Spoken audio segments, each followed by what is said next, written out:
Good morning बच्चों। आज हम हिंदी का पार्ट 2 बचपन समझेंगे।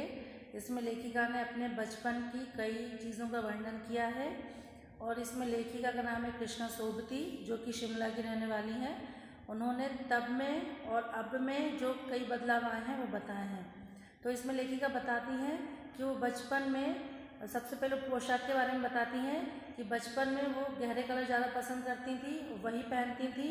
वो फ्रिल वाली घेरदार चुन्नटों वाली फ्रॉक पहनती थी और रिबन से 2 चोटियाँ करती थी। लेकिन धीरे धीरे उनके पहनावे में अंतर आ गया है। अब उनको डार्क कलर की जगह लाइट कलर ज़्यादा पसंद है और अब वो चूड़ीदार भी पहनती हैं। और पहले लेखिका हर शनिवार को ऑलिव ऑयल पीती थी। शनिवार की शाम को उनको पीना पड़ता था। घर में ऐसा था कि बच्चों को पीना पड़ता था जिससे कि सेहत अच्छी रहती थी। तो लेखिका को भी पीना पड़ता था। उसकी गंध अच्छी नहीं आती थी तो लेखिका को वो ज़्यादा पसंद नहीं था। और इतवार की सुबह लेखिका को अपने जूते मोजे खुद ही धोने पड़ते थे। अपने हाथों से जूते मोजे धोने की परमिशन नौकरों को नहीं थी। ये लेखिका को अपना काम खुद करना पड़ता था। इसमें आपको ये पिक्चर भी दिख रही है। ये लेखिका का छोटा सा रूम है जिसमें कि किताबें रखी हुई हैं। तो ये स्वयं लेखिका बैठी हुई है कृष्णा सोबती, और वो ये बताती हैं कि पहले शिमला में उन्होंने एक मॉडल देखा था जो कि एक शोरूम में रखा हुआ था। कालका ट्रेन का मॉडल, यानी कि किसी चीज़ का नमूना तैयार किया जाता है वो, तो उन्होंने इसको मॉडल में ही देखा था क्योंकि आज की तरह इतनी आधुनिक व्यवस्था नहीं थी। तो उन्होंने इसको नमूने के रूप में ही देखा था। पहले कभी कभी उनको हवाई जहाज़ देखने को भी मिल जाता था। जब भी वो हवाई जहाज़ को देखती थी तो उनको ऐसा लगता था कि वो आसमान में उड़ने वाले पक्षी देख रही हैं।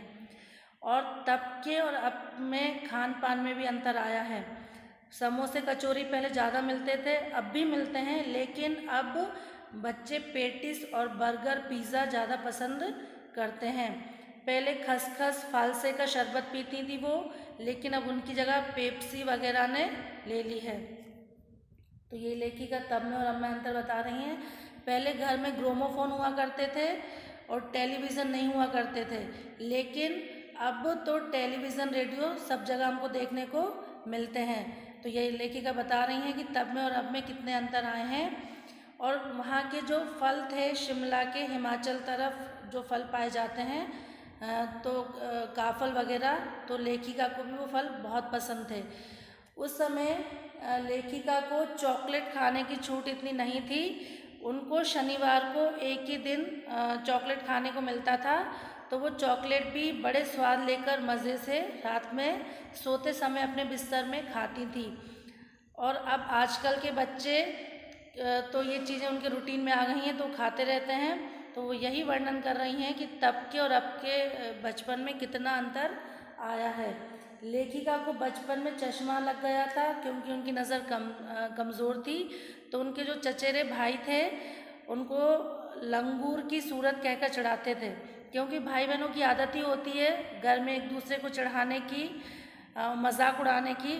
तो जो लेखिका के भाई थे वो भी उनको इसी प्रकार से लंगूर की सूरत कहकर चढ़ाते थे। अब तो उनको इस चश्मे की आदत पड़ गई है। तो इसी प्रकार लेखिका ने अपने बचपन का इसमें वर्णन किया है कई बातों का, कि तब क्या क्या चीज़ें पाई जाती थी और अब उन चीज़ों में कितना अंतर आया है।